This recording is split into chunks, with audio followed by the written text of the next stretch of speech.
It's so good, so good. God is so good, so good. God is so good, He's so good to me. God is so good, He's so good. God is so good, He's so good. God is so good, He's so good.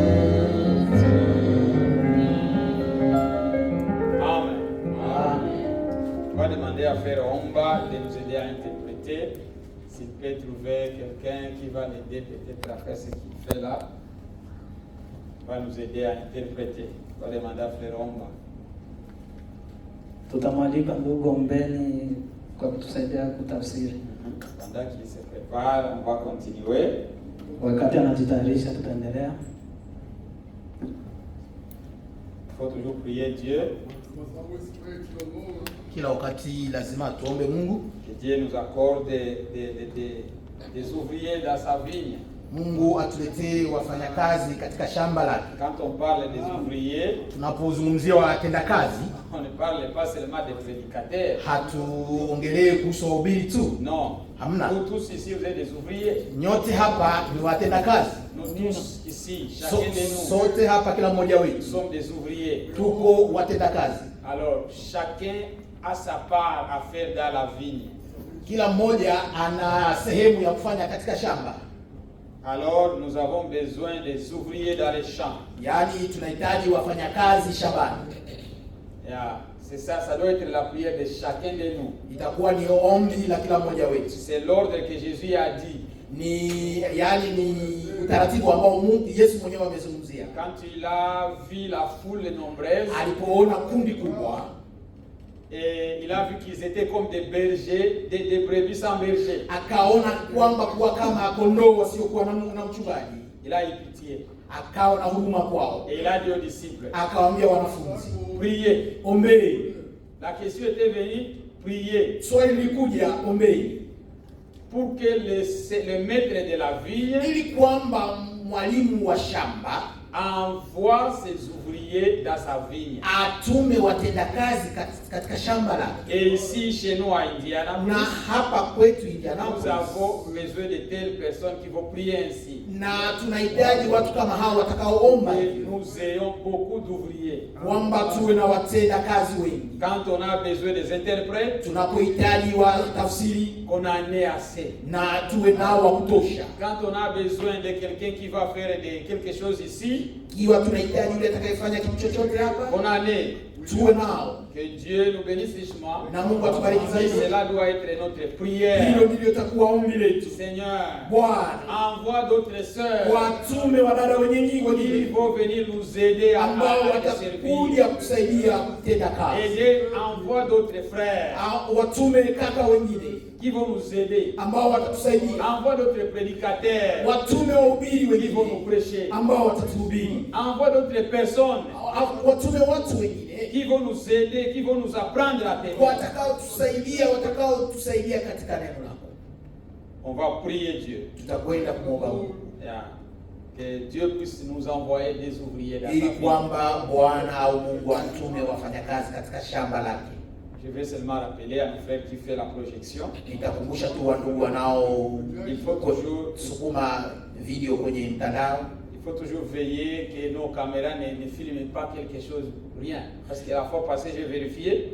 Muwe mnakuwa umakini kuangalia kamera zisishike vitu ambavyo havina maana. Les caméras ne captent rien. Ilikuwa muda mkubwa nilipochunguza wakati uliopita, kamera inashika vitu ambavyo hamna kitu. C'est ça votre poste. Hiyo ndiyo yani sehemu yenu ya kukaa, yani kufanya kazi. Mnapoyafanya vous êtes bénis. Mnabarikiwa. Parce que vous ne le faites pas pour votre argent. Hamuyafanyi kwa ajili ya pesa zenu. Vous ne zenu. le faites pas pour montrer aux gens que vous le faites. Hamuyafanyi ili kuonesha watu kwamba mnayafanya. Cela vient dans votre cœur. Hayo yanatokea moyoni mwenu. Vous vous sentez bien de le faire. Unajihisi vyema kuyafanya. Si nous voulons servir Dieu, tunataka kumtumikia Mungu. Il ne faut pas servir Dieu comme si tu es forcé de le faire. Haufanyi kumtumikia Mungu kama vile unakuwa kama mwenye kusukumwa. Tu dois le faire lazima ufanye dévoué, kwa moyo mkunjufu, un cœur bien disposé. Moyo ambao uko tayari. Si tu n'es pas là, na kama uko hapo, tu te unajihisi kukosa amani, C'était ça. Oh. Qui va unajihisi faire ça? kupungukiwa, kwamba nani atakayefanya hivi, Qui va faire ça? nani atakayefanya yale. Alors cela devient ton œuvre. Hiyo inakuwa kazi yako, Tu deviens une partie de cela. unakuwa sehemu ya hayo. Alors nous devons veiller pour cela. Lazima tuwe makini kwa hayo. Que Dieu nous bénisse. Na Mungu atubariki. Lèvons-nous pour la prière. Tusimame ili tuombe. Nous allons prier le Seigneur Tutakwenda kuomba Bwana pour que Dieu nous aide, ili kwamba Mungu atusaidie, que Dieu envoie d'autres ouvriers dans sa vie, ili kwamba Mungu atume watendakazi katika shamba lake, que Dieu nous garde dans sa parole, na Mungu atulinde katika neno lake, que Dieu suscite en nous une soif, na Mungu amshe ndani yetu soif de sa parole, kiu ya neno lake, soif d'amour, kiu ya upendo, soif d'unité, kiu ya umoja, que cela le suscite en nous, na hayo yaamshwe ndani yetu, que Dieu réveille nos cœurs, na Mungu amshe mioyo yetu comme il a réveillé le cœur du roi Cyrus, kama vile alivyoamsha moyo wa mfalme Kio, comme il avait réveillé le cœur de Néhémie. kama vile alivyoamsha moyo wa Nehemia, Que Dieu réveille nos esprits na Mungu amshe roho zetu pour son œuvre. kwa ajili ya kazi yake. On va tous prier. Tutaomba sote. Merci Seigneur Jésus-Christ. Asante Bwana wetu Yesu Kristo, Nous venons devant toi. tunakuja mbele zako, Nous sommes des vases tuko vyombo, faibles, vyombo vidhaifu, des vases de terre. vyombo vya udongo. Seigneur Dieu, Bwana Mungu, aide-nous. tusaidie, Soutenez-nous Seigneur. tushikilie Bwana, Gardez-nous dans ta parole. tulinde katika neno lako, Réveille nos esprits. amsha mioyo yetu, Réveille nos cœurs. amsha roho zetu, Réveille nos pensées. amsha mawazo yetu, Afin que nous puissions t'aimer davantage ili kwamba tukupende zaidi et te servir davantage. na kutumikia zaidi.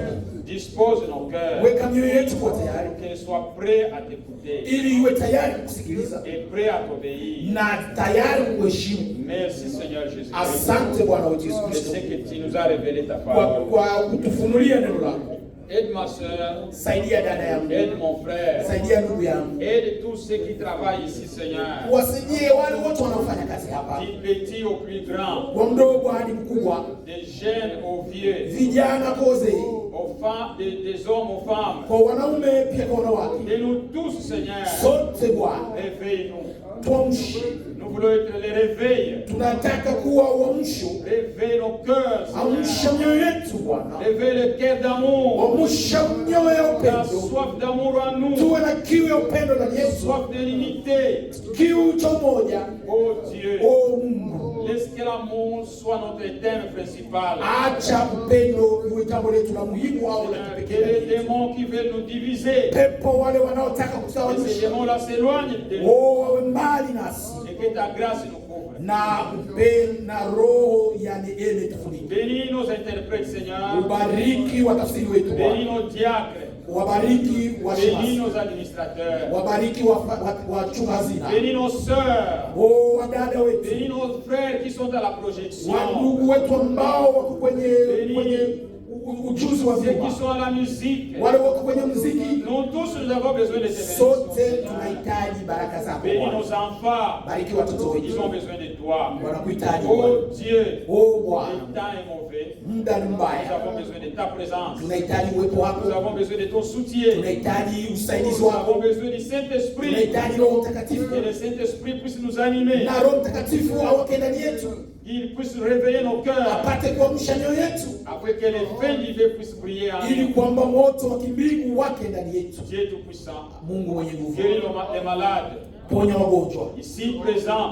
hapa, ambao Il y a wako ceux qui sont malades. wale ambao wako Au wagonjwa nom des wako, douleurs. walio na machungu, Au nom de katika Jésus-Christ. jina la Yesu Que Kristo, ces douleurs disparaissent. hayo machungu Et yaondoke que la force revienne. na nguvu zirejee. Notre sœur Adela qui est Dada malade. yetu Adela ambaye anaumwa, Souviens-toi de Seigneur. umkumbuke Bwana, De nos frères et de nos sœurs. wa ndugu zetu na wadada Qui zetu sont aussi en ligne. ambao wako kwenye mtandao, Souviens-toi d'eux. wasaidie Mungu Au nom de Jésus-Christ. katika jina la Bwana wetu. J'abandonne ces moments entre tes mains. Naweka muda huu mikononi mwako, Afin que la parole qui sera apportée, ili kwamba neno litakalotolewa c'est toi qui parles à nous. iwe ni wewe Que utakayezungumza ce ndani ne yetu, soit pas moi un homme faillible. isiwe mimi mtu ambaye sistahili Mais mbovu, toi, Seigneur Dieu, lakini wewe Bwana parle à ton peuple. zungumza na taifa pour leur lako, consolation, ulete ufariji pour leur édification kwa ajili ya et pour leur guérison. kwa ajili ya upako wao Bwana, na wagonjwa wapone Au nom de Jésus-Christ. katika jina la Bwana wetu Yesu Kristo. Amen. Amen. Amen. Dieu nous bénisse. Mungu Pendant atubariki. qu'on est debout, restons un peu debout. Wakati tuko wima, tusimame bado kidogo, Frère Jean lisait pour nous na ndugu Jean atusomee Apocalypse chapitre 13 verset 18. Ufunuo 13:18. Apocalypse chapitre 13 verset 18. Ufunuo 13:18. C'est ici la sagesse, que celui qui a de l'intelligence calcule le nombre de la bête, car c'est un nombre d'hommes, et son nombre est 666. Amen. Amen. Que Dieu soit loué, vous pouvez vous mettre. Frère, on va lire en Swahili. Mungu apewe sifa. Unaweza keti na ndugu Omar anaweza kusoma katika Kiswahili. Ya Ufunuo 13:18 panasema hivi: hata ndipo penye hekima yeye aliye na akili na hesabu ya mnyama huyo, maana ni hesabu ya kibinadamu, na hesabu yake ni 669. Amen. 96. Amen. Amen. Amen. Que Dieu nous bénisse. Amen. Mungu atubariki. Nous sommes en train de parler sur un peu éclairer sur les lignes de temps. Tuko tunajaribu kuangazia kuhusu wakati, nyakati au wakati. Les gens peuvent nous projeter cette image de la fois passée. Wanaweza kusukumia hapo kwenye ukuta picha za wakati uliopita. Cette écriture ici, Andiko hili hapa, nous n'allons pas entrer en détail de ce qu'il parle de toutes choses ici, mais hatuwezi zungumzia kwa ndani kile ambacho kinazungumziwa hapa pour le moment, kwa wakati huu, mais on va en parler plus tard, Dieu voulant. lakini tutaizungumzia baadaye Mungu akitaka. Mais la première partie de cette écriture dit ceci: Lakini sehemu moja ya andiko hili nasema hivi: c'est ici la sagesse.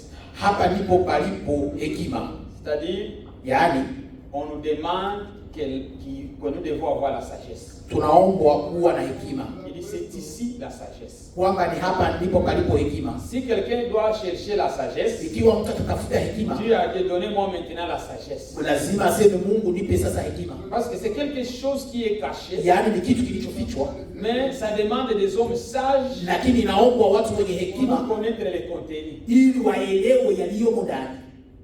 Il dit c'est ici la sagesse. Ninasema hapa ndipo palipo na Et hekima, c'est lui qui a de l'intelligence. na yule aliye na akili. C'est-à-dire que nous devons avoir de l'intelligence. Lazima tuwe na akili. Si tu n'es pas intelligent, Kama hauna akili, tu ne sauras pas. hautaelewa, hautajua.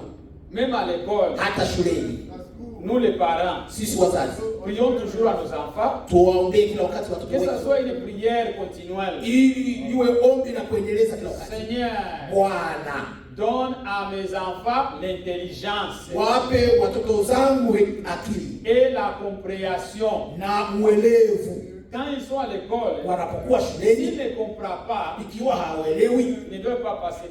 hawawezi wakapita, Ils doivent échouer. hawawezi watashindwa. Pour passer aux examens, Ili wafanikiwe kwenye il faut mtihani, être intelligent. lazima wao wenye akili, Et même dans les choses de Dieu, hata katika vitu vya Mungu. pour comprendre les choses de Dieu, Ili kuelewa vitu vya nous Mungu, devons avoir de l'intelligence. lazima tuwe na akili, L'intelligence qui vient d'en haut. akili inayotoka mbinguni, L'intelligence qui vient de Dieu. akili inayotoka kwa Mungu. C'est pourquoi Jean, Ndio maana Yohana l'ange, lui parle. malaika anamwambia C'est ici l'intelligence, la sagesse. hapa ndipo kuliko akili, De calculer le nombre de la bête. kupiga hesabu za mnyama. Nous n'allons pas calculer le nombre de la bête aujourd'hui. Sisi hatutahesabu hesabu za mnyama leo, Mais nous allons calculer le nombre de temps. lakini tutahesabu hesabu za wakati, Le temps que l'humanité a déjà passé sur la terre. wakati au muda ambao uwepo wa dunia umekuwepo, Pour que nous sachions où nous sommes. ili tujue mahali tulipo Et savoir combien de temps nous reste-t-il. na kujua wakati gani ambao unasalia. Il y a un cantique que nous chantons ici. Kuna wimbo ambao tunaimba hapa, Combien de temps pensez-vous eti kumesalia wakati gani nous reste encore mes frères? pamoja nao ndugu. Il est plus tard. Aseme imekuwa tayari, muda umeshapita, imechelewa. Seigneur revient. Aseme kumeshachelewa, Bwana karibuni atafika, atakuja, atarudi. On chante ces cantiques ici. Tunaimba huo wimbo Il hapa. faut le méditer. Lazima kufikiria au tafakari. On va aussi lire notre écriture Tutasoma tena andiko lingine. dans.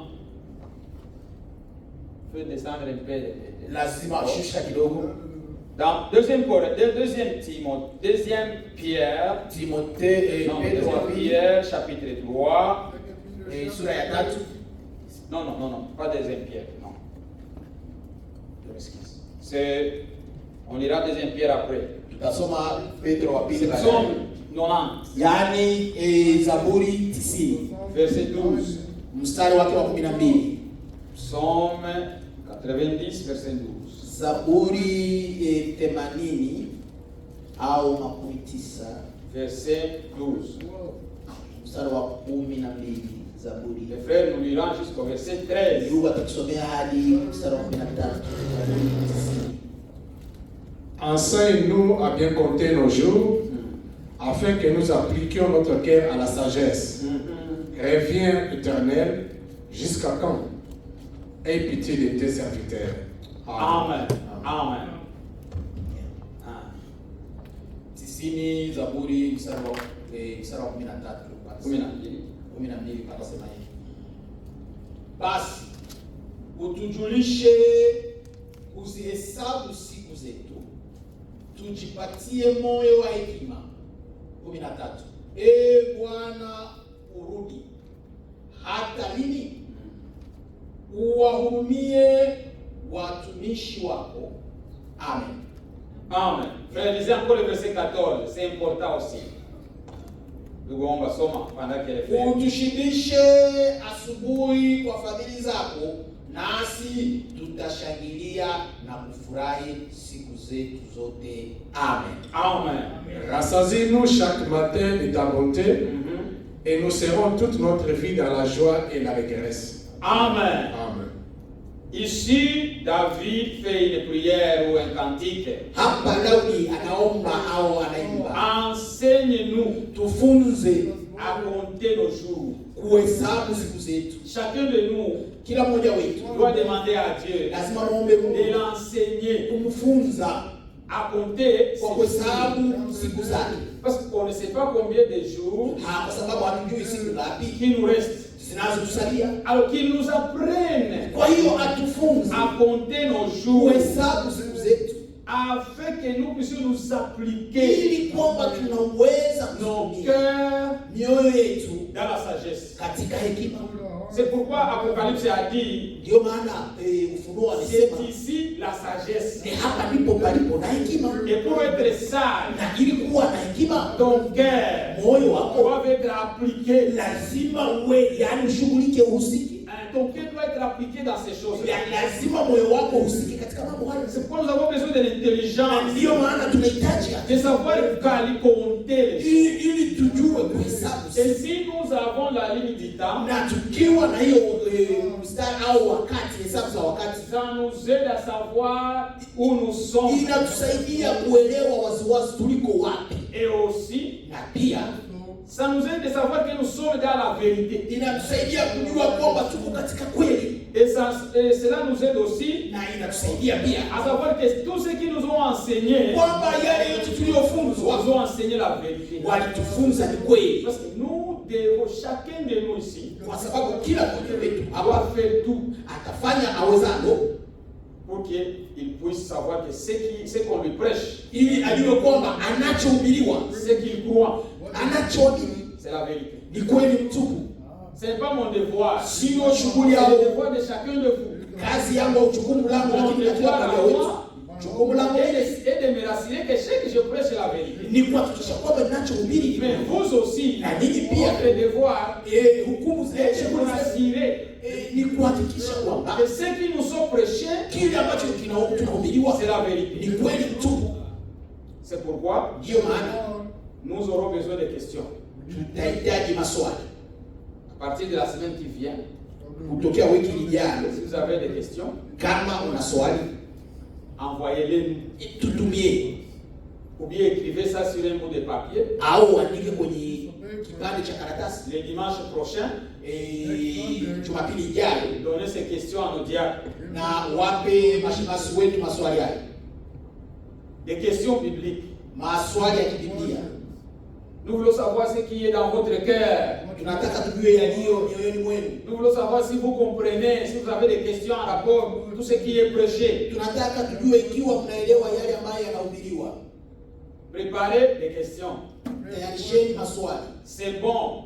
Ni vyema. Ça va m'aider moi à savoir ce qui est dans le cœur déjà. Yatanisaidia kujua yaliyo mioyoni mwa watu. Et ça va aussi vous aider Na yatawasaidia, à savoir que non, nous sommes dans les bonnes voies. itatusaidia tena kujua kwamba tuko kwenye njia nzuri. Préparez des questions si vous en avez. Andaeni maswali ikiwa mnayo. Ne posez pas des questions sur d'autres personnes. Msiulize maswali kwa husu watu wengine. Non. Hapana. Ne posez pas une question pour comparer ta compréhension. Uulize swali kwa ajili ya uelevu wako. Non, pas pour comparer. Hapana kwa ajili ya kujaribu kulinganisha. Non. Posez la question là où tu sens que tu ne comprends pas.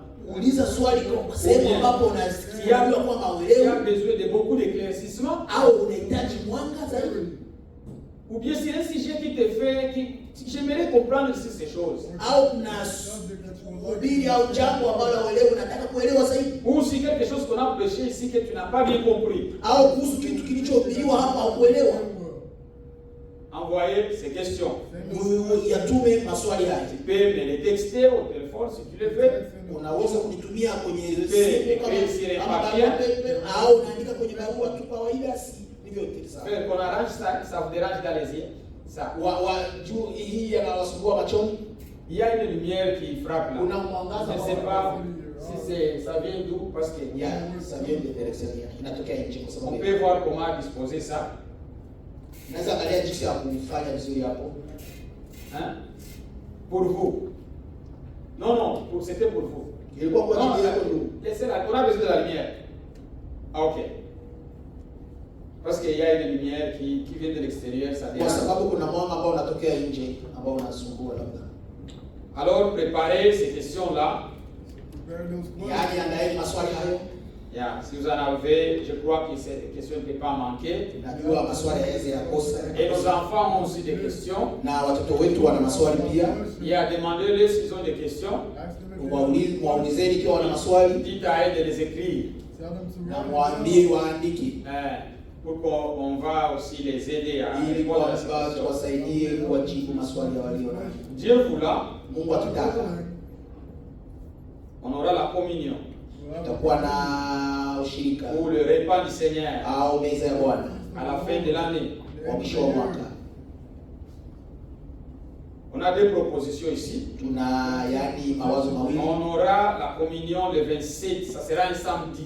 Tutakuwa na meza, itakuwa tarehe 27, itakuwa Ijumaa mosi plutôt. Ce sera samedi le 27 du mois de décembre. Jumamosi 27 mwezi wa 12. On sera ici à 17h30 Tutakuwa hapa na saa 11:30 pour que le service commence à 19h. Il Plutôt à 18h. ili kwamba shughuli zianze na saa 12. Ça sera pour la communion. Itakuwa ni kwa ajili Le ya repas du ushirika Seigneur. ya meza ya Bwana. Et le 31, Na 31 comme d'habitude, kama kawaida c'est le réveil de la nouvelle an. ni uamkio wa mwaka On mpya. a toujours eu un moment de venir ensemble pour louer le Seigneur. Huwa tunakuwa na muda wa kuja pamoja kumshukuru Pour Mungu commencer l'année ensemble avec le Seigneur en prière. ili kuanza mwaka pamoja na ndugu katika maombi. Alors parfois on faisait les mêmes jours là, on faisait aussi la communion. Wakati mmoja tulikuwa tunafanya meza pamoja na kesho. Et même ça sera un mercredi. Itakuwa ni kama nani? Le texte dit le Jumanne. what will be Itakuwa Jumanne kama hivi. what day will it be? Will be a Thursday or a Wednesday? Na hizo itakuwa ni siku ya ina au siku ya You can tatu. check the calendar. Thursday. C'est-à-dire que ça sera le mercredi le soir. Yaani itakuwa Jumanne jioni. Combien veulent qu'on fasse la communion le 27. Au lieu qu'on le fasse que ces journées seulement, que ce soit pour la prière, et après la prière, on rentre à la maison. On va commencer à 16h jusqu'à minuit. On va prier. Ce sera une journée de prière. Les 31, nous avons besoin de tout le monde de venir pour qu'on prie.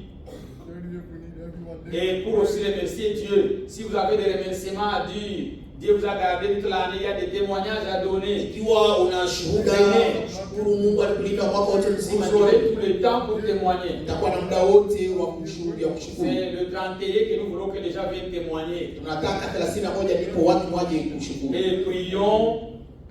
Et après la prière, on se sépare. Na kuomba na kisha maombi tunatawanyika. Et on part à la maison pour célébrer les nouvel an. Na tunakwenda nyumbani kushikia mwaka mpya. Combien veulent que la communion soit le 27? Wangapi wanataka iwe tarehe 27? Ça sera mercredi. Levez le main si vous voulez que nous puissions faire la Kama communion mnataka le 27 décembre au lieu de le faire le 31. badala ya kufanya 31. Il y a une main levée. Una mkono moja tu. Ok. Combien veulent qu'on fasse la communion le 31 Wangapi wanataka 31? le 31 décembre? 31 mwezi wa 12. Levez les mains. Les C'est chaînes de qu'on corps. fasse la même nuit là. Lile ule usiku ule. Ah, ok. Que Dieu vous bénisse. Mungu awabariki. Alors, la communion sera le 31 décembre. Yaani meza itakuwa 31 mwezi wa 12. Kwa hiyo lakini le 27, lakini il y aura 27 service. itakuwa shughuli. Oui, frère. J'ai une idée, parce que le 27, Nous, voilà, ça sera un mercredi. Itakuwa ni siku ya Le tatu. 27, c'est un samedi. Le 27, c'est un samedi aussi. C'est mieux de le faire le week-end, c'est bien. Au milieu Bon, de la semaine. majorité n'est pas d'accord. Ah, ils ne sont pas d'accord? Oui. Ok. Et on suit la majorité. Merci. Nous qui étions c'est ça qui était notre souhait. Mais la majorité n'est pas pour cela. Nous alignons avec la majorité. Alors la communion Yaani aura meza lieu le 31, itakuwa 31 qui est mercredi. ambayo ni siku ya tatu. Venez Njoni pour que nous puissions prier Dieu, ili tuombe Mungu, pour faire aussi le repas du Seigneur fanya meza ya Bwana et témoigner. na kushuhudia. Frère, oui. Maintenant, le 28 qui sera le dimanche. Le 28, on sera ici. C'est le 28 le dimanche comme Là, c'est comme d'habitude. Rien ne change, on ajoute seulement des points. On a besoin de beaucoup de jours.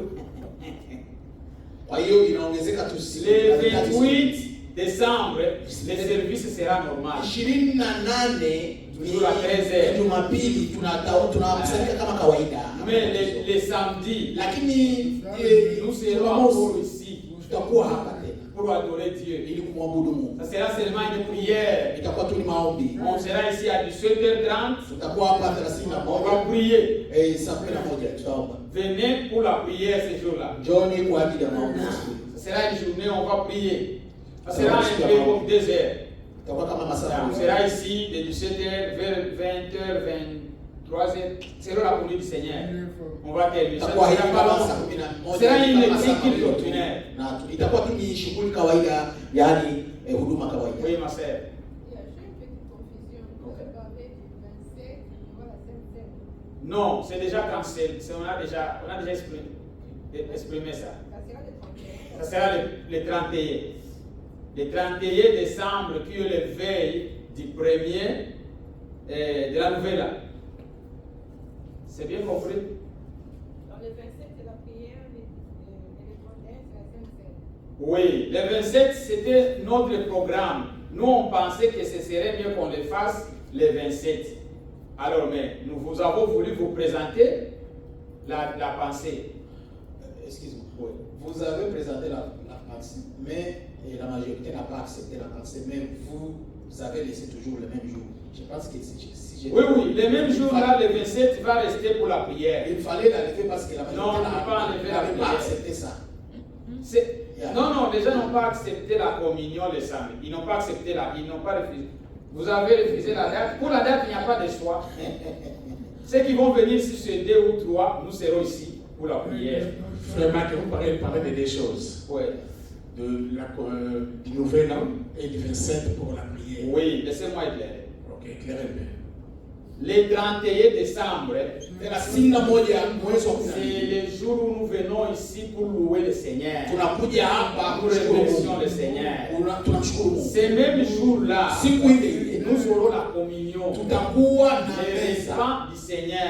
meza ya Bwana. Le culte Nani commence à 16 heures huduma au shughuli za ibada zinaanza na jusqu'à la nuit, saa 10 za jioni jusqu'à la nouvelle an. mpaka mwaka mpya. Ces jours-là, c'est une longue journée. Ni siku ndefu.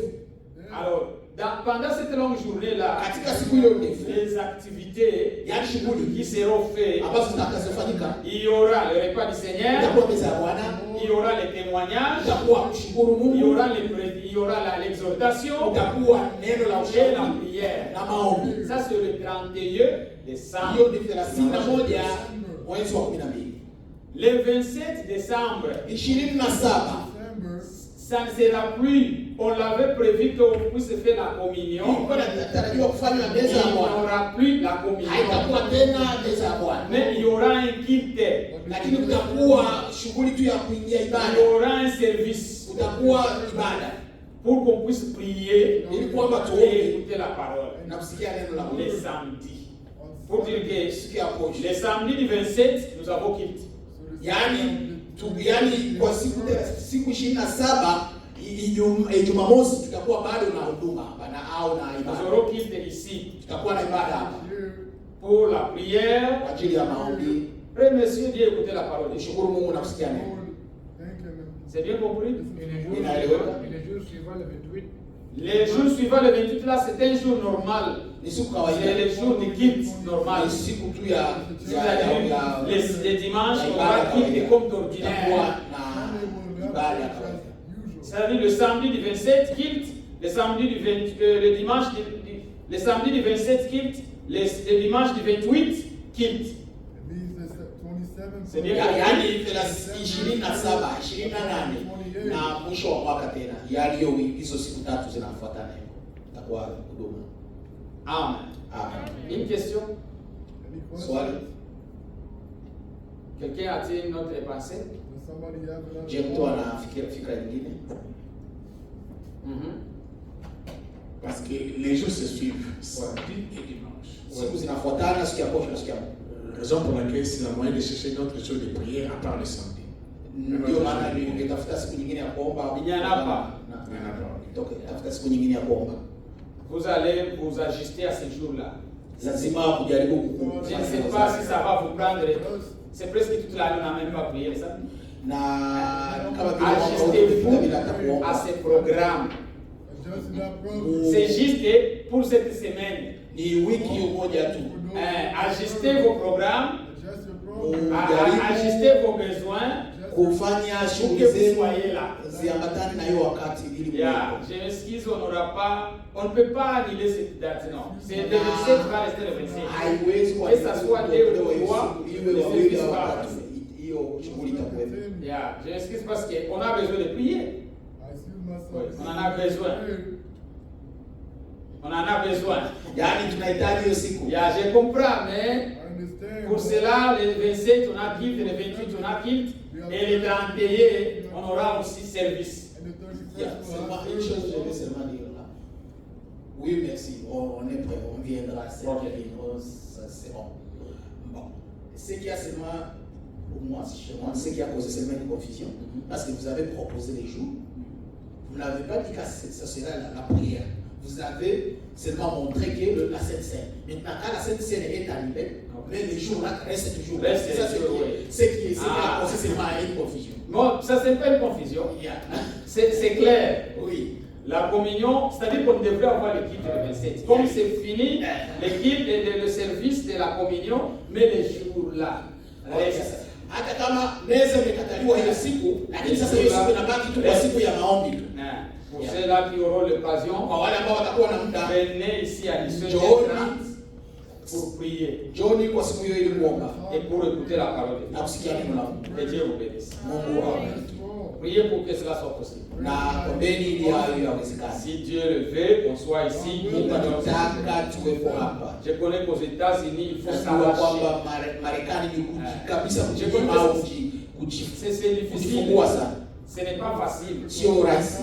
Nous sommes les seuls aux États-Unis, d'après ma connaissance, Kutokana na uelevu wangu, ni sisi wenyewe pekee qui ont le fils qu'un seul jour de la semaine. ambao wanakuwa wanaabudu siku moja tu kwa wiki. Nous sommes les seuls. Sisi tu ni wenyewe. Je ne connais pas une autre assemblée. Sijui makutano mengine ambayo inakusanyika siku moja tu. Et nous, quand on partait, là, on adorait des fois les frères. Kama tulikuwa tunaenda pale chini, tulikuwa Et tunaabudu tout le monde presque venait. na kila Et on était mmoja déjà habitués. na tulikuwa tumesha Et on avait aussi ajusté nos schedules. na tulikuwa tumefanya shughuli zetu ziambatane, Et ça marchait très bien. na ilikuwa vinaenda vizuri. N'est-ce pas, Edge? Sivyo Edison? Ndio. On se souvient, on avait les services. Alors, ces jours-là restent comme ça, priez pour que Na ça siku soit. ile inabaki tu hivyo hivyo. Yeah. Et que Dieu nous aide aussi. Na Mungu atusaidie. Je connais que parfois au travail c'est un peu compliqué. Najua kwamba kazini kuna wakati On ne suivra pas au travail. hamtaondoa kazi zenu hapa. Non, on ne suivra pas les Hayo hamtafuata programu za kazi zenu. Non, parce qu'on suit le programme de travail de chacun. Tukifuata programu ya kazi ya kila mmoja, Ça sera un problème. hata kuja hapa itakuwa ni kazi. On n'aura même pas le temps de prier. Hatuwezi kupata na muda wa Mungu. Mais on va s'arracher. Lakini kwa hiyo lazima Que Dieu nous bénisse. tujifungue wenyewe. Mungu Yeah. atubariki. Amen. Que Dieu nous bénisse. Mungu atubariki. Retournons maintenant à notre sujet. Turudi kwenye somo letu. Nous sommes en train de présenter la ligne des temps. Tuko tunawakilisha wakati, Et Mungu wakati Dieu au nous ratiba ya aide. wakati. Que Dieu nous donne la sagesse Na Mungu atupe hekima de comprendre ces choses. ya kuelewa maneno haya. Et le frère Nyanya qui nous avait présenté les schémas, Ndugu Yenga aliyetuletea mambo hayo il a voulu nous montrer comment le temps avance. alijaribu kutuonesha jinsi muda au wakati unasonga Et mbele, ceci a commencé avec la révélation que Dieu avait donnée à son prophète. na hayo yameanzwa na ufunuo ambao Mungu alimpa nabii wake. Frère, Ndugu, si quelqu'un ikiwa mtu ici hapa a des doutes ana mashaka sur le ministère de Frère Branham, kuhusu huduma ya ndugu William Branham, il est dans les faux. iko katika makosa.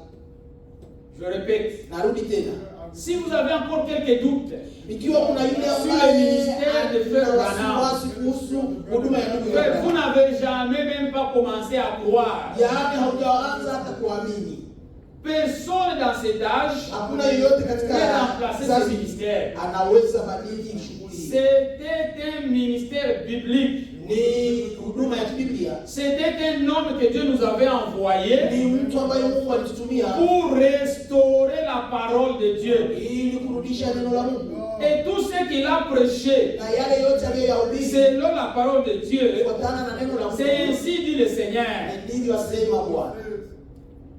C'est pourquoi nous Ndiyo maana sisi n'avons pas de doute sur ce ministère. hatuna mashaka kuhusu huduma hizo. Moi, je peux demander à n'importe qui Mimi naweza kumuuliza qu'il kila me mmoja, montre sur la doctrine que Frère Branham a soutenue. anionyeshe kuhusu mahubiri ndugu ile mahubiri au mafundisho, Montrez-moi une erreur dans cette doctrine. anionyeshe makosa katika mahubiri hayo. Il n'y en a pas. Hamna. Tu peux trouver une erreur dans la personne. Unaweza kukuta makosa katika Il mtu. était un homme, Alikuwa ni comme binadamu vous et moi. kama wewe na Il mimi, avait des faiblesses. alikuwa na madhaifu. Il peut dire un mot ici, dire quelque chose ici. Angesema neno hapa na Il kile était hapa. un humain. Alikuwa mwanadamu. Dieu a gardé ces choses-là Mungu alichunga hayo mambo pour que nous ne puissions pas l'adorer. ili kwamba tusimwabudu, Pour qu'il puisse toujours garder ses erreurs. ili achunge hayo makosa Afin yake, que vous et moi, ili kwamba wewe na mimi nous les mettons à sa place. tumweke nafasi yake, À sa place de prophète. nafasi yake kama nabii, À sa place de frère. nafasi yake kama ndugu, À sa place de serviteur de Dieu. nafasi yake kama mtumishi C'est ça. hapa. Mais pour ce qui est de la doctrine, Lakini kuhusu mafundisho de la révélation na ufunuo qu'il avait apporté, aliyoyaleta, ça c'est à 100% la vérité. hiyo ni 100% kweli. On n'a pas question de douter sur ça. Hakuna swali la kushakia Si vous kufuata. avez une question en rapport avec ces ministères, Ikiwa na swali kufuatana na huduma yake, s'il y a quelque chose qui vous complique un peu, ikiwa kuna yale ambayo amenez yanawasumbua, cette question, on va vous éclairer. leteni maswali hayo, mtaangaziwa. Moi, je n'ai pas de doute. Mimi sina mashaka.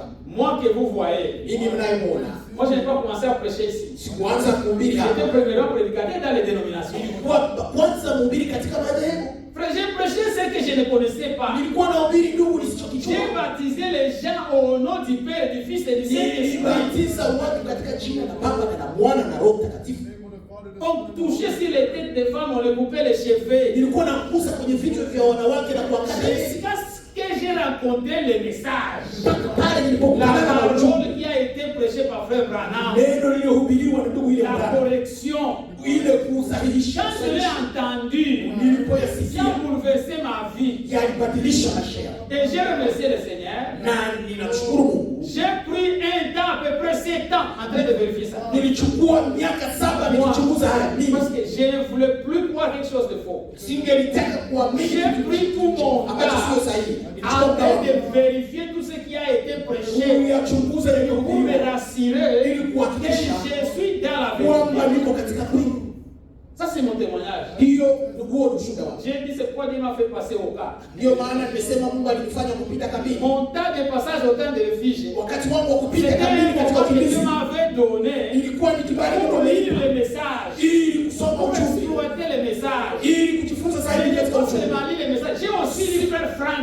Sikusoma tu ujumbe wenyewe, nilisoma hata na ndugu Frank. Kama ndugu yeye angekuwa hapa kesho. C'est moi qui ai écrit à Frère Frank pour qu'il nous envoie des bandes. Mimi ndiye nilimwandikia ndugu Frank au natutumia Je pesa. voulais sonder Nikaja nilijaribu kuchunguza l'exactitude de ce qui est prêché yale uhakika wa yale yaliyohubiriwa pour ne pas croire aux mensonges. ili nisiamini katika Alors, uongo. nous ne venons pas ici pour vous donner des histoires fabriquées. Hatuji hapa kuwapa hadithi zilizotunzwa. Vos âmes sont précieuses. Nafsi zenu ni za thamani. Vos âmes Nafsi zenu sont plus que 10 000 mondes. ni zaidi ya dunia 10,000. Une seule âme, Nafsi moja tu plus de 10 000 ni mondes. zaidi ya C'est dunia pourquoi, kubwa. Yani dans cet âge, tunayoamini katika le ministère de Frère Branham, ujumbe wa ndugu William Branham. moi je ne permettrai personne Sitamruhusu yeyote yule de parler contre ce ministère. Je ne tolérerai jamais ça. siwezi kuvumilia kama Moi j'ai expérimenté une personne mourir. mimi nimeona mtu anakufa. Moi, Mimi mwenyewe nous avons expérimenté des personnes tumeona watu wawili mourir wakifa à cause de parler mal de ce ministère. kwa sababu ya kuzungumzia vibaya ujumbe. Les gens sont morts. Watu walikufa. On les a exhortés. Walishauriwa.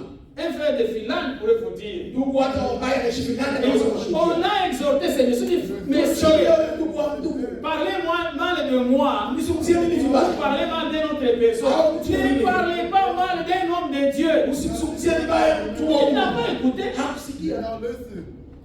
Chaque fois quand on arrivait chez lui, Wakati tunafika kwake alizungumza vibaya. il n'a pas fait des mois. Hakufanya miezi miwili. Et à la fin de sa mort, Na mwisho wa il commençait à nous appeler au pays. C'était trop tard. Ilikuwa mwisho umepita.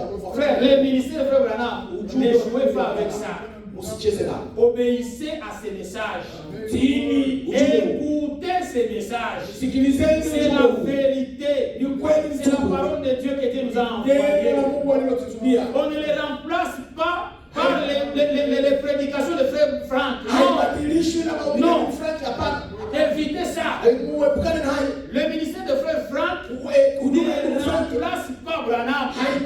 haikomboi. Évitez ça. Évitez ça. Muepuke hayo. Ici chez nous, Hapa kwetu nous voulons éviter ça. tunataka kuepuka Parce hayo. que c'est un esprit Ni kwa sababu ni roho qui s'introduit aujourd'hui. ambayo iko inachiingiza leo 3 fois par semaine. mara 3 kwa wiki.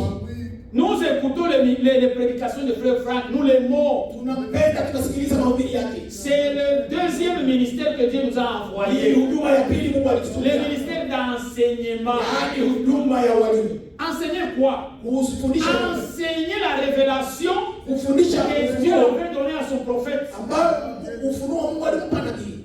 Vous me comprenez mes frères? Elewa ndugu na dada. Nous, pour nous, Kwetu sisi, pour moi, kwangu mimi, le ministère de Frère Frank, huduma ya ndugu je n'ai Frank, pas de questions. sina swali. Moi, Mimi je le crois à 100%. naamini 100%. Ici où je suis, Hapa nilipo je le crois à 100%. ninaamini 100%. Mais était ce ministère, Isingelikuwa huduma frère, ya ndugu, moi je serais dans l'erreur. mimi ningekuwa katika makosa. En lisant seulement ces brochures, Kwa kusoma tu il mahubiri y haya, a beaucoup de choses ici. kuna vitu vingi hapa Dans le message, katika ujumbe.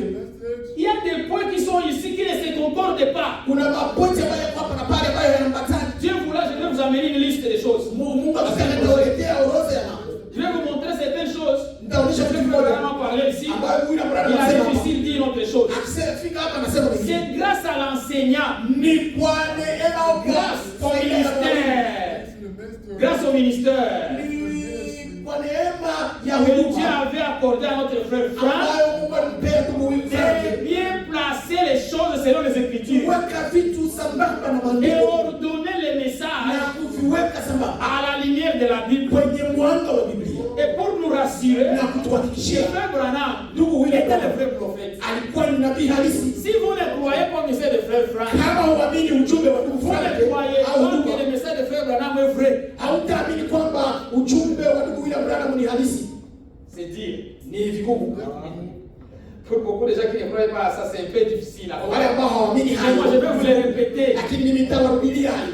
Si vous ne croyez pas Ikiwa huamini que frère Franck kwamba ndugu Frank était envoyé avec un ministère alitumwa na huduma d'enseignement, ya ualimu de nous aider kutusaidia à bien comprendre les messages. kuelewa vizuri ujumbe. Vous n'avez pas de message Hauna ujumbe et vous ne croyez même pas à ton prophète. na hauamini hata nabii wako, Parce que lui-même, kwa sababu yeye il mwenyewe avait dit que moi je ne suis pas un enseignant. alisema mimi mwenyewe siko mwalimu. Il reconnaissait ça. Alijua hali katika hali Il y avait dans des questions, on lui avait posé une kwa question. maswali aliulizwa, On lui a posé, aliulizwa si je peux me souvenir, ikiwa naweza kukumbuka, on lui a dit, ameambiwa waliulizwa qui, entre la venue du Seigneur kati ya kuja kwa Bwana et la fin du monde, qu'est-ce qui na va passer? mwisho wa dunia nini tatangulia? La réponse a dit, je ne sais pas.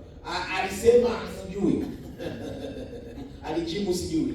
Si vous lisez dans notre endroit, Lakini mkisoma il sehemu explique que zingine c'était une autre chose. anaeleza mambo mengi. Alors frère Franck vient, Lakini ndugu Frank anakuja, il prend ces deux citations anachukua hayo matamko mawili, et lui les éclaire à la lumière de la Bible. anaangazia kwenye mwanga wa Alors, Biblia. pour que ça va pas, ce qu'il a dit ici, Kile ambacho alisema hapa, ah, peut-être il n'a pas lu la question très bien. labda hakusoma swali vizuri. Voilà la vérité. Lakini angalia sasa kweli, Alors, pour que nous soyons alignés à la parole, ili kwamba tuwe sambamba na maandiko, parce que Frère Branham a dit mon kwa message sababu ya Abrahamu amesema ujumbe wa est de ramener les gens à la parole. ni kuwaleta watu kwenye neno. Et c'est ça. Na ndio hivyo. Et les gens disent, oh frère, Watu tu wasema corrige les prophètes. anasahisha nabii. Frère, nulle part. Ndugu, hamna sehemu yoyote. On avait un frère Tulikuwa na ndugu qui m'avait demandé un jour, aliyeniuliza siku oh, moja, vous parlez de frère Franck, mnazungumzia vous ne fulani, croyez pas à lui hatumwamini parce que lui corrige les prophètes. kwa sababu yeye anasahisha nabii. Je lui dis, donnez-moi une phrase. Donnez-moi où il a corrigé. Nipe sehemu aliyosahisha, Montrez-moi où il a uonyeshe corrigé. alipofanya usahisho. Dis, oh, est-ce que toi tu lis les prophètes? Nikasema, je, unasoma nabii? Oui. Est-ce que tu as déjà lu frère Franck? Ulishasoma Il a Frank? dit non. Mais comment est-ce que tu parles d'une personne que tu ne lis pas? Kwa nini sasa unazungumzia mtu ambaye hausoma? Évitons ça. Epukeni hayo. Je lui ai montré que non, Nikamwonyesha hapana, le frère ne corrige pas les prophètes. ndugu hasahihishi nabii. Non. Hapana. Il y a un endroit où il dit Unasema nasema que Enoch Enoch a vécu 500 ans. aliishi miaka 500.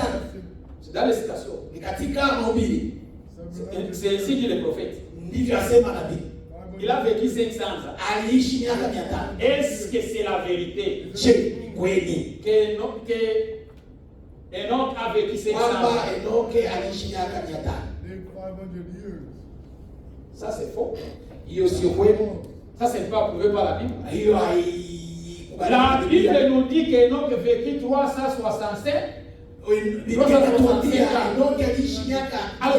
Quand lui vient ordonner ça, Sasa yeye alipokuja kuweka ça hayo c'est mstari, une citation. hayo ni mahubiri. Mais parce que cette citation-là contredit l'écriture, Sasa hiyo lui mahubiri vient maintenant ordonner ça. sasa yeye anakuja Avec anaweka vous sababu. et moi, Sasa wewe unajibu. nous comprenons. Oh non, notre frère Branham n'a pas eu le temps à tenir l'écriture.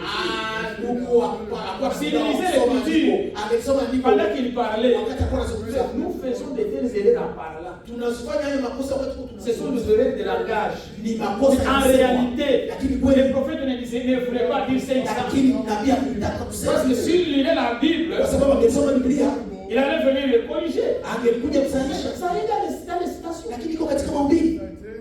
C'est pourquoi n'ayez pas de confusion à ces deux ministères. Usiwe na mchanganyiko kwa ajili ya huduma zote. N'ayez pas de confusion. Usiwe na mchanganyiko. Ne soyez pas des tête boys. Msiwe watu tu wale vijana watasijui vijana wa mabenti wa tu za kusikiliza Il y tena. a une campagne qui se fait aujourd'hui à Boston. Kuna kampeni ambayo inafanyika huko Boston. On a lu ça avec Frère Omba. Tumesoma na ndugu Omba. Il dit que Frère Branham, venez écouter Frère Branham prêcher. Le Frère Branham dit, fais une campagne. Fais campagne de guérison. Fais une campagne de guérison. Ndugu William Branham anafanya kampeni ya uponyaji. C'est comme si Frère Branham, il met de la bande. Ni kama vile William Branham yuko pale na wanaweka beti. Frère, ndugu, ça c'est une confusion. Hiyo ni mchanganyiko. Ça c'est confondre les gens. Wafanya watu wachangamfu. Nous ne sommes pas là. On n'a plus ces moments-là. Hatuna muda kama na huu. Frère Dieu a terminé avec Frère Branham. Il est venu, il se repose. Alimaliza na ndugu William Son Branham. message, nous l'avons. Ujumbe tunao. Et nous voulons que nous soyons les messages. Na tunataka tuwe sasa Pas les bandes. sio mabendi. Nous voulons que vous soyez des bandes. Tunataka nyinyi mwe hiyo Nous mikanda. sommes des lettres écrites. Sisi ni mabarua zilizoandikwa. Lisons ça. Tusome hiyo. Galates, Wagalatia chapitre 3. sura ya 3. Frère Jean, si vous avez trouvé, lisez pour nous. Kama ndugu amesoma ameona tusome. Galates, chapitre 3. Wagalatia sura ya 3.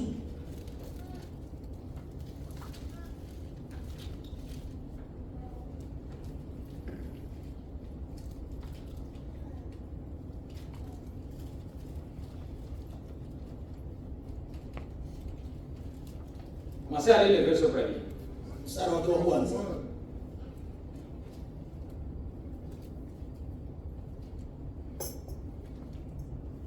Je suis dans Galates.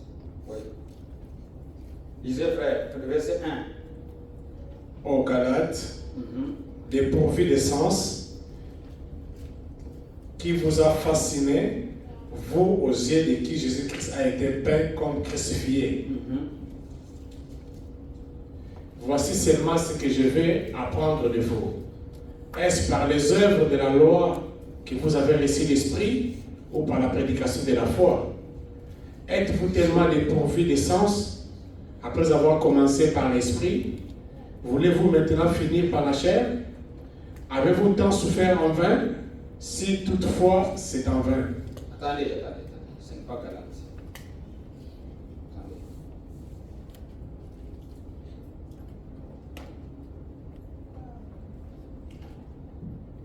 Oui, ça doit être Galates. Lisez un peu avant ça. Celui qui vous accorde l'esprit et qui vous opère des miracles parmi vous, le fait-il donc par les œuvres de la loi ou par la prédication de la foi? Comme Abraham crie à Dieu et que c'est lui fit imputer à justice. Reconnaissez donc que ce sont ceux qui ont la foi. Ah, 2 Corinthiens 3. Ok, que Dieu vous bénisse. C'est ce que je pense. 2 Corinthiens 3, c'est le chapitre 1 jusqu'à 6. Mais ça doit être le verset 6. Que Dieu vous bénisse, frère. C'est bien. 2 Corinthiens 3, premier verset. Oui. Commençons-nous de nouveau à nous recommander nous-mêmes? Ah, c'est ça. Ou avons-nous besoin, comme quelques-uns, des lettres de recommandation auprès de vous ou de votre part? C'est vous qui êtes notre lettre, écrite dans nos cœurs comme élus de tous les hommes. Comme lui. Comme connu et lu de tous les hommes. Vous êtes manifestement une lettre de Christ, écrite par notre ministère, non avec de l'encre, mais avec l'esprit du Dieu vivant, non semblable de pierre, mais sur des tables de chair sur le cœur. Cette assurance-là, nous l'avons par Christ auprès de Dieu. Ce n'est pas à dire que nous soyons par nous-mêmes capables de concevoir quelque chose comme venant de nous-mêmes. Notre capacité, au contraire, vient de Dieu. Amen. Vous pouvez vous limiter là. Amen. Sommons-nous. Quel verset, frère, vous êtes limité? Verset 5. Ok. Je, tuanze tena kujisifu wenyewe au tunahitaji kama wengine barua zenye sifa kuja kwenu au kutoka kwenu? Ninyi ndinyi barua yetu iliyoandikwa mioyoni mwetu, inayojulikana na kusomwa na watu wote. Mnadhihirishwa kwamba mmekuwa barua ya Kristo tuliyoikatibu, iliyoandikwa si kwa wino bali kwa Roho wa Mungu aliye hai, si katika vibao vya mawe, ila katika vibao ambavyo ni mioyo ya nyama. 4. Na tumaini hilo tunalo mbele za Mungu kwa njia ya Kristo. Si kwamba tuwatosha sisi wenyewe kufikiri neno lolote kwamba ni letu wenyewe, bali utoshelevu wetu watoka kwa Mungu. Amen. Amen. Nous sommes une lettre écrite. Sisi ni barua iliyoandikwa. Barua ya Kristo. C'est notre vie. Maisha yetu qui doit être les textes. Ndiyo itakuwa ni mikanda. Pas seulement les bandes. Sio tu mikanda. Nous voulons que ces bandes soient transformées en nous. Tunahitaji hiyo mikanda ibadilishwe. Nous soyons cette écriture-là. Revenons ici un peu pour courir. Turudi kwanza hapo ili kwamba tuende haraka. On avait montré la fois passée. Tumeonesha wakati ulipita. Si on allait un peu éteindre cette lumière ici. Huo mwanga kwanza ungezimwa. Il y a une chose que je voulais éclairer. Kuna kitu ambacho nilielezea hapa. Quand les frères parlaient, wakati ndio walikuwa wanazungumzia, il n'a pas insisté ici. Hakusisitiza. Les 70 semaines de Daniel, siku 70 mawiki 70 ya Daniel, ne commence pas haianzi avec le retour des enfants d'Israël de la captivité. Haianzwi na kurudi kwa wana wa Israeli kutoka utumwani au matekani. À l'an 3584, kwa mwaka wa 3584, les enfants d'Israël étaient partis en captivité. Wana wa Israeli walikwenda matekani.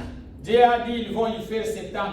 Mungu akasema watakaa huko miaka 70. Ils ont passé 70 ans dans la captivité. Wakakaa miaka 70 katika mateka. Alors, ils étaient retournés à la fin de 7 ans. Wakarudi kisha miaka 70.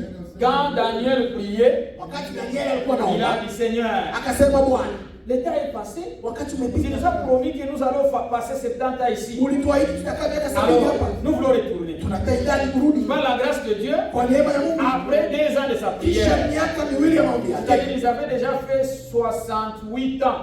yaani walikuwa wameshafanya miaka 68. Ici, ils étaient retournés. Sasa hapo wakarudi. Ici, Hapo quand ils étaient retournés, wakati waliporudi, ils étaient retournés pour construire les temples. walirudi ili kujenga hekalu. Ils étaient retournés pour construire les temples. Walirudi ili kujenga hekalu.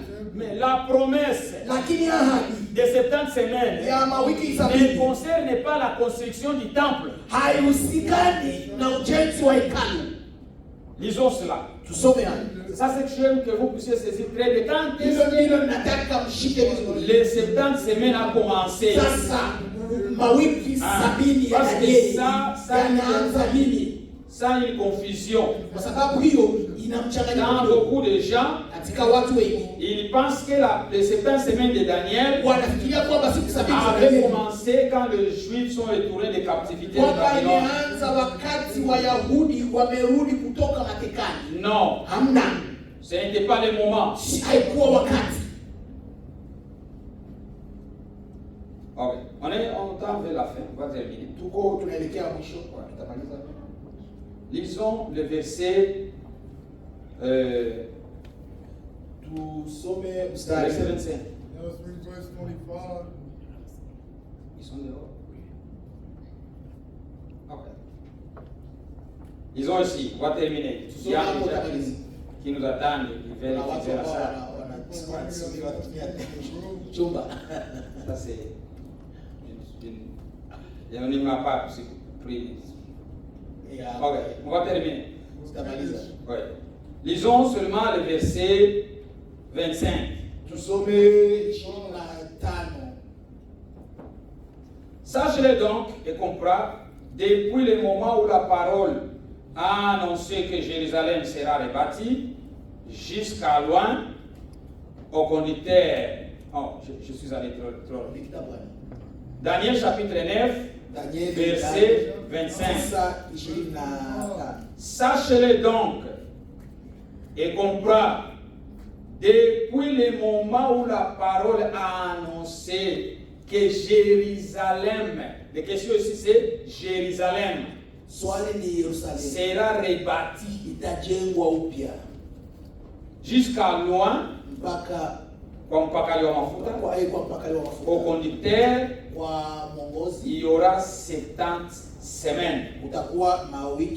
Ah, pour terminer, pour dire ici, le temps de Zorobabel ici, c'était seulement la construction du temple. Mais les 70 semaines ne commencent pas avec Zorobabel. Les 70 semaines commencent avec Néhémie. C'est Néhémie. Il y a eu un espace ici de 91 ans passés. De Néhémie à Zorobabel. À partir de Zorobabel jusqu'à Néhémie, il y a eu 91 years. C'est ici à partir de Néhémie de rebâtir Jérusalem. Vous pouvez lire ce verset. Vous verrez que c'était le moment où les 70 semaines a commencé. Les 70 semaines commencent avec pas avec Zorobabel. Pas la construction du temple, mais la construction de Jérusalem.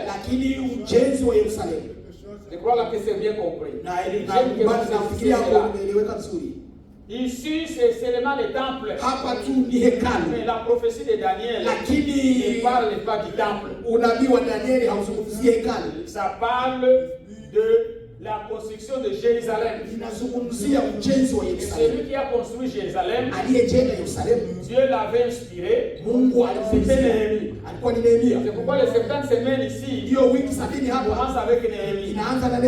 Si ça commence avec Zorobabel, ça va mal tomber.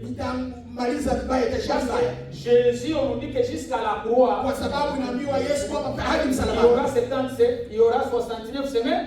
On va faire un peu rapidement parce qu'on s'entend là. Oui. Alors, si ça commence ici avec Zorobabel, ici, Jésus ne doit pas naître dans l'Empire romain. Jésus va naître dans l'Empire grec. Yesu alizaliwa katika uongozi au ufalme wa Kigiriki, bali itakuwa ni wa Kirumi. Alors Jésus était né dans l'Empire romain. Yani Yesu alizaliwa katika uongozi wa Kirumi. Mais si nous entrons avec le calcul avec des Zorobabel, tukienda na Zorobabel hesabu sasa, Jésus va naître dans l'Empire grec. Sasa utakuta Yesu amezaliwa katika ufalme wa Kigiriki. Il va briser toute la Bible. Atavunja Biblia yote. C'est pourquoi ndio maana les 70 semaines commencent avec Néhémie. Wiki 70 inaanza na Nehemia. C'est pourquoi on partait pour qu'on finisse, pour qu'on termine. Jaribu kwenda ili tumalizie. Panda. C'est pourquoi c'est ici ndio maana hapa où Jésus, c'est ici où le royaume de cet empire a commencé. Ambapo ufalme unaanzia hapo. Si vous lisez toutes ces écritures ici, mnasoma maandiko yote, vous verrez que Jésus est né dans l'empire romain. Mtaona kwamba Yesu amezaliwa katika ufalme wa Kirumi et non dans l'empire grec. Na sio katika ufalme wa Kigiriki. Et s'il est né dans l'empire grec, na amezaliwa katika ufalme wa Kigiriki, ça va briser tous les plans. Ingelivunja kuharibu plans zote.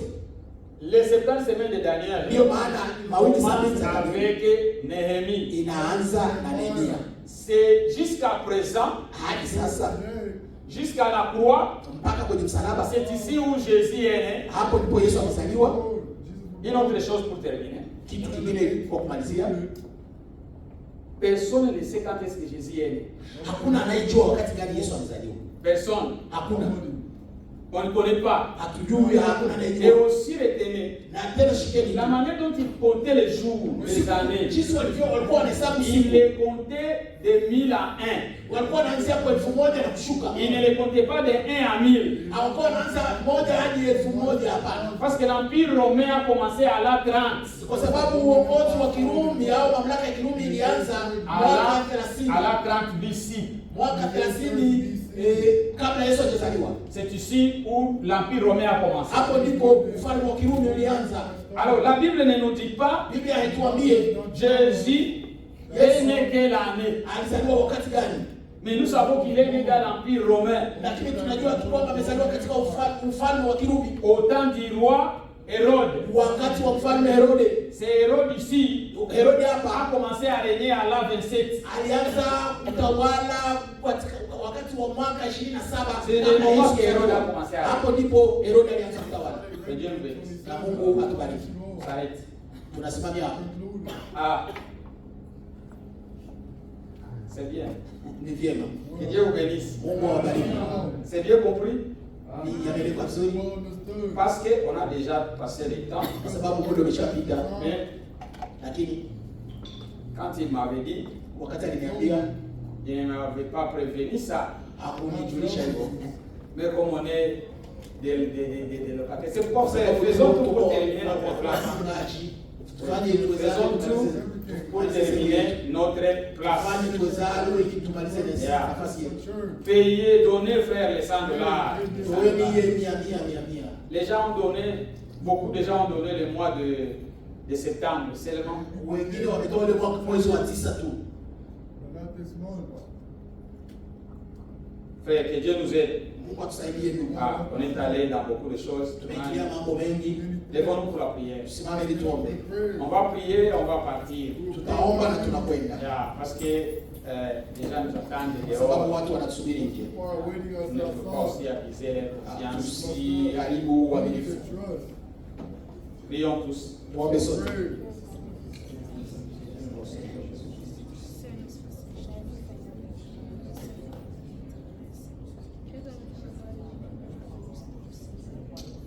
Merci Seigneur Jésus-Christ. Asante Bwana wetu Yesu Kristo. Merci de nous avoir accordé ce petit moment ici. Asante kwa kutujalia muda huu Que nous puissions un peu parler de ta part. ili kwamba tuzungumzie wewe. Bénis ces âmes qui sont présents aujourd'hui. Bariki nafsi zilizo hapa leo. Bénis les frères, bénis les sœurs. Bariki ndugu dada. Bénis quiconque est venu. Bariki yeyote aliyekuja. Bénis ceux-là qui n'ont pas pu trouver l'occasion d'être ici Wale aujourd'hui. pia ambao wakupata kibali cha kuja. Bénis ceux-là qui nous suivent en ligne. Bariki wale wanaotufuata kwenye mtandao. Bénis-nous Seigneur Jésus-Christ. Tubariki Bwana wetu Yesu Kristo. Bénis-nous encore afin que nous terminions notre place. Tubariki tena ili tumalize sehemu hii. Mettez cela dans le cœur de chacun de nous. Yaweke hayo katika moyo wa kila mmoja Ouvre wetu. nos cœurs pour que nous puissions continuer afin de terminer Ili notre kwamba avancée. mioyo yetu tujaribu kumaliza sehemu tulipoanza ili tukutumikie. Aide-nous en toutes choses. Utusaidie katika yote. Pendant que nous rentrons à la maison, Tunaporejea nyumbani. rentre avec chacun de nous. Rudi na kila mmoja Bénis wetu. chacun de nous. Bariki kila mmoja Nos wetu. enfants qui iront à l'école, Watoto wetu watakapokwenda shule. accorde-leur de l'intelligence. Uwajalie akili. Bénis le Seigneur Jésus-Christ. Wabariki Bwana. Bénis nos sœurs, bénis nos frères. Bariki ndugu zetu na dada Tous ceux qui ont zetu. besoin du travail, Wale wanahitaji kazi. accorde-leur du travail. Wajalie kazi. Ceux qui ont besoin de documents, Wanahitaji accorde-leur des kazi. documents. Wajalie kazi. Ceux-là qui ont besoin, Seigneur Jésus-Christ, de l'argent, Wanahitaji pesa. accorde-le, Seigneur. Wajalie pesa. Tous ceux dont nous avons besoin, Yale yote tunahitaji. accorde-le nous, Seigneur. Tujalie Bwana. Protège-nous, Tulinde. garde-nous dans la paix, Tukinge katika amani. dans l'amour, Katika et upendo. dans l'unité, Na katika pour la umoja. gloire de ton Saint-Nom. Kwa ajili ya utukufu Au wa nom de jina la Jésus-Christ. Yesu Kristo. Amen. Amen. Saluez-vous là où vous êtes. Tusalimianeni hapo Et mlipo. partons dans la paix du Seigneur. Na turudi na amani ya Yesu Kristo.